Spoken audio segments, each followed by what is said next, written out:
There are 4 people I want to introduce you to, and I promise this is going to make sense in about 90 seconds, so stick with me. First, Robert, 68 years old. He's lived in the same suburban house since 1986. That house is worth about $720,000 today. Robert has $6,000 in his bank account. But his garden? Immaculate. Ask any neighbor. They'll tell you about the petunias before they tell you his name. Second, Karen. 52, works in marketing, drives an SUV she financed over 84 months but that she deserves, okay? Karen's been making 6 figures for 12 years. Karen's savings account has less money in it than her 11-year-old son's, and he charges his grandparents a visiting fee. Third, Marcus. 38 years old. Passport stamped in 14 countries. Bank account balance that could get him to 1 more. As long as it's by car, within the state, and he brings his own sandwich. Fourth, Zoe. 24. She posts about investing on TikTok. She puts $50 a month into an index fund. She spends $200 a month on a desk light for the videos where she talks about the $50. 4 people, 4 decades, 4 lives with nothing in common. And all 4 of them have been quietly paying the same bill for years. Not a similar bill. The same one. Just dressed up differently depending on what year it showed up. Here's the weird part. None of them have ever seen this bill. It doesn't come in the mail. It doesn't show up on any statement. There's no due date and no late fee. But it's been deducted from their lives, every month, for as long as they've been adults. I call it the invisible bill. And by the end of this video, you're going to know which version of it you're paying right now. You are. I already know which one is mine. We'll compare notes later. My name is Benjamin. This is Money with Benjamin. And we're going to talk about money the way nobody actually told you, probably because telling you would mean admitting they've been paying the same bill too. Robert. Before I start dragging Robert, let me be clear. Robert didn't do anything wrong. Seriously. He did exactly what he was told to do. The problem is that whoever told him made it sound like it was the only thing he needed to do. Robert is 68 today. But the Robert that matters is the one from 1986. That Robert was 28, had a decent job at a company that promised him a pension, which, looking back, was a generous use of the word promised, and a wife who wanted out of the rental apartment because renting is just throwing money away. A phrase nobody questioned back then, the same way nobody questioned giant shoulder pads or hair with structural integrity. So Robert made the move. He took the biggest mortgage the bank would approve. And the bank approved a lot, because in the 80s, banks would approve pretty much anyone who walked in wearing a suit. You could have shown up with a handwritten resume and walked out with the keys to a 4-bedroom. And here's where it gets interesting. It worked.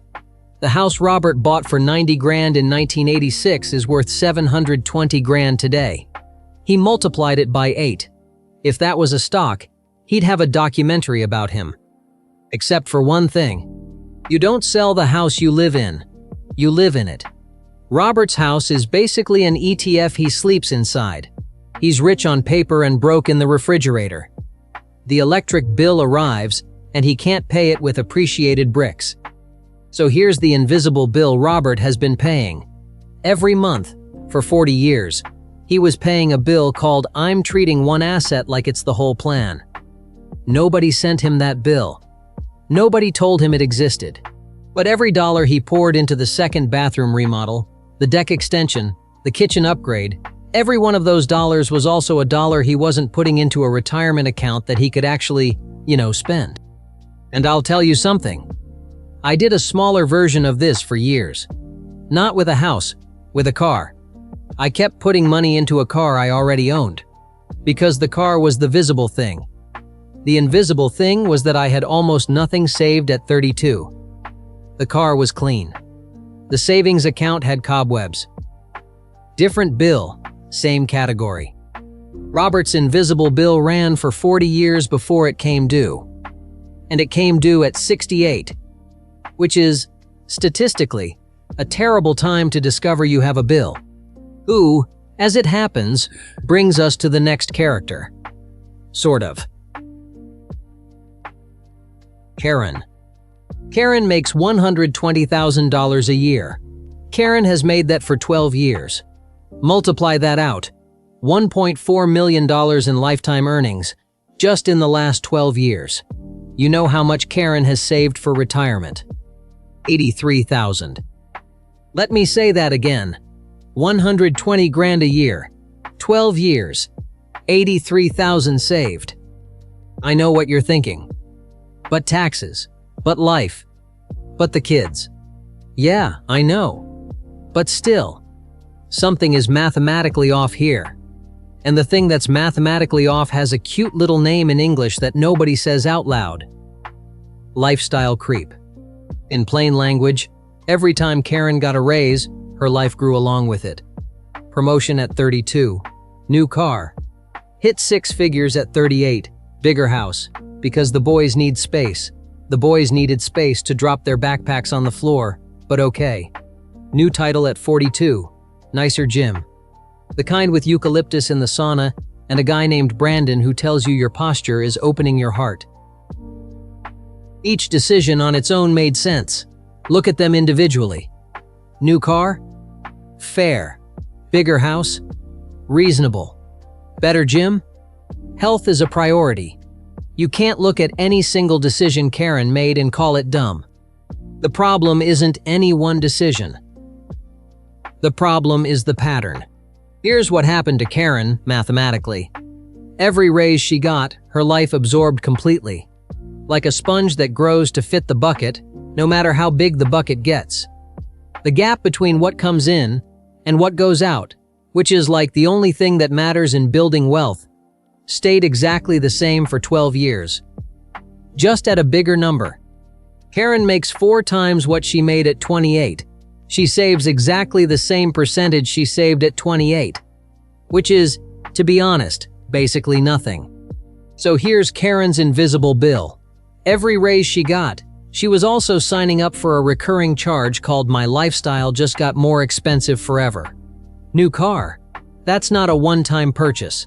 That's insurance going up, maintenance going up, gas going up, expectations going up. The bigger house. Same thing. Bigger property tax. Bigger utilities. Bigger furniture. Bigger everything. Nobody handed Karen a contract that said by accepting this raise, you agree to permanently increase your monthly expenses by 90% of the raise amount. But that's the contract she signed. 12 times. And I'll admit something. I did this too. Not at 6 figures, but at every income level I ever hit. The first time I made enough to comfortably eat out twice a week, I started eating out 4 times a week. The math was identical to Karen's, just smaller. Same invisible bill. Mine just had cheaper restaurants on it. Karen looks at her own life and thinks I made it. And she did by some metrics. She has the nice house, the nice car, the new iPhone, Brandon from the eucalyptus sauna. But she's retiring in 10 years on savings that'll last her. Let me do the math real quick. About 4 years. Maybe 5 if she stops buying that $8 latte she swears is her only luxury. Spoiler, it's not her only luxury. There are about 40 luxuries. The latte is the one she admits to. Robert's invisible bill was treating a house like a plan. Karen's invisible bill was treating every raise like a reward, when the raise was just raw material. What you do with raw material decides whether it becomes a reward or becomes a sponge that grew. Marcus.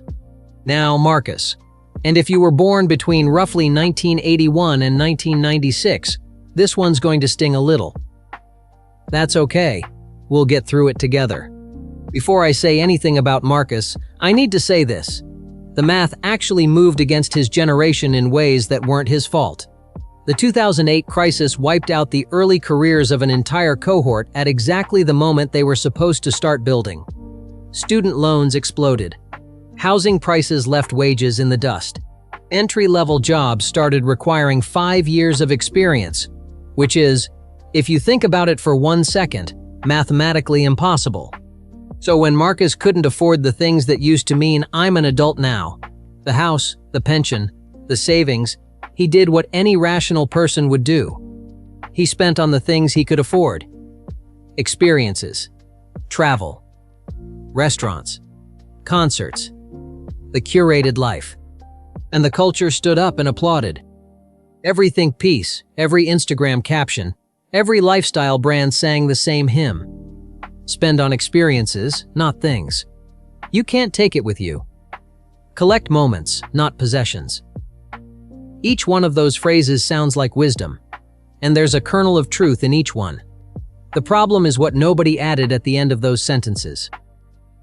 Spend on experiences, not things, but also build some assets, because the experiences end and the assets don't. Nobody said that part. That part wouldn't fit on a poster. So Marcus, at 38, has memories. Beautiful memories. Genuinely enriching ones. Trips he'll never forget. Dinners that became stories. Weekends that felt like actually living.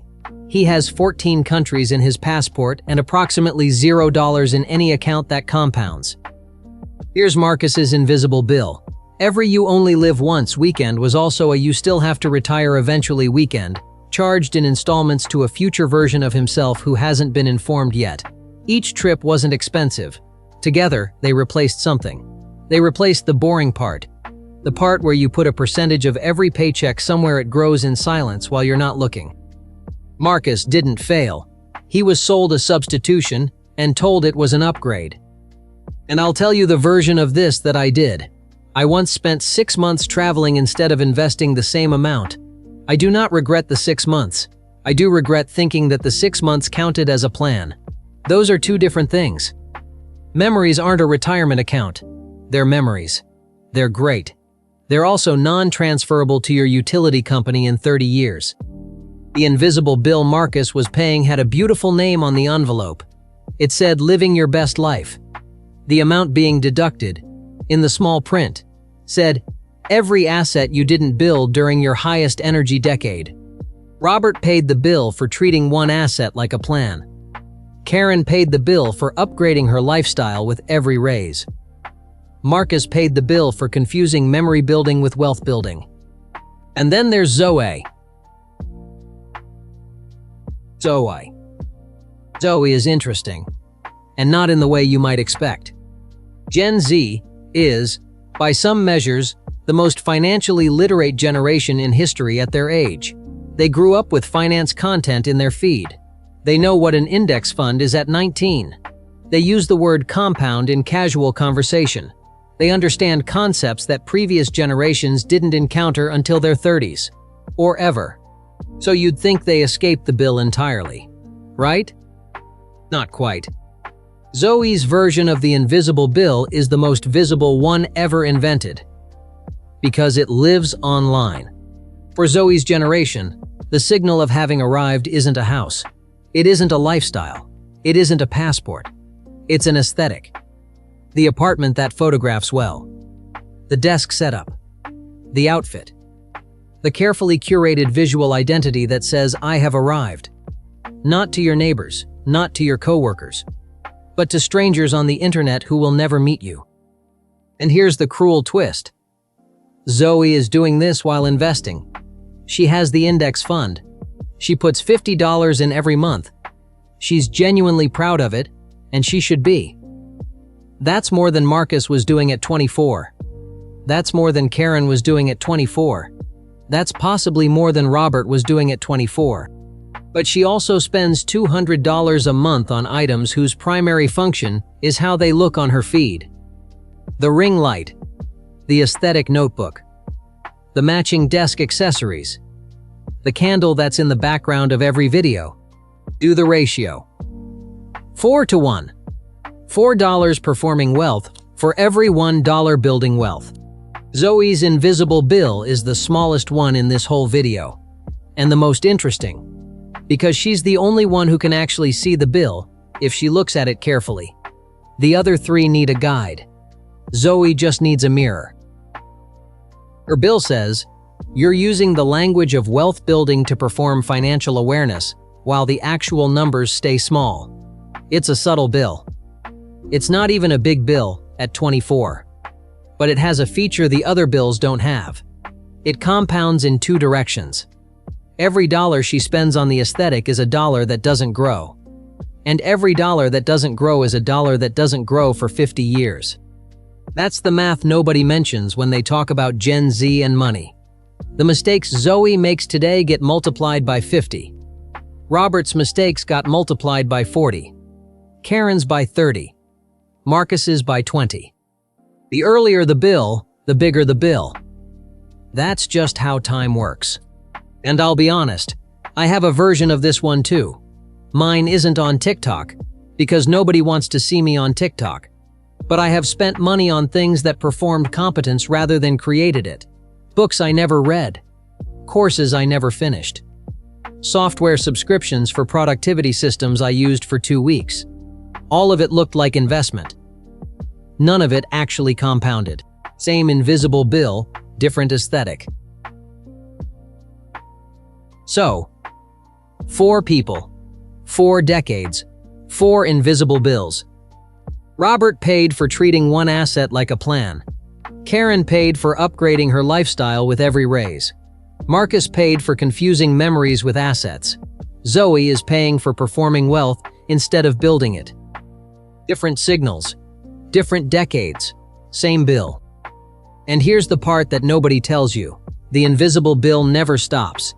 There's no version of life where you stop receiving it. The question isn't if you pay it. The question is which version you're paying right now, and whether you're paying it consciously or unconsciously. I'll tell you what people who escape this pattern have in common. I've been looking at this for a while, and it's almost always the same one thing. They decided, at some point, consciously, deliberately, uncomfortably, that they were willing to look less wealthy than they actually were, so that their actual wealth could grow faster. They drove the older car, stayed in the smaller house, skipped a few trips, resisted the aesthetic upgrade, and they put the difference somewhere that compounded in silence. It's not complicated. It runs against every social instinct we have, which is why even smart, careful, well-intentioned people pay the bill for decades without noticing. Because the signal feels good. It feels earned. It's visible. The substance is invisible. Nobody compliments your index fund balance at a dinner party. Nobody likes your savings rate on Instagram. The substance grows in silence while the signal demands to be seen. So here's the question I want to leave you with. Don't answer publicly. Don't answer in the comments. Answer honestly to yourself in the next 10 seconds. Which invisible bill are you paying right now? Is it the one that says, "This one big asset is my whole plan"? Is it the one that says, "I earned this lifestyle upgrade every single one"? Is it the one that says, "I'm living my best life," while quietly skipping the boring part? Is it the one that says, "Look at me investing," while the actual numbers stay small? You don't have to fix it today, but you do have to see it, because the first move out of any invisible bill is making it visible. The signal changes every generation. The bill doesn't. I'm Benjamin. This was Money with Benjamin. If this made something click for you, the next video is about a different version of the same bill, the one that shows up specifically when your income jumps. I'll see you there.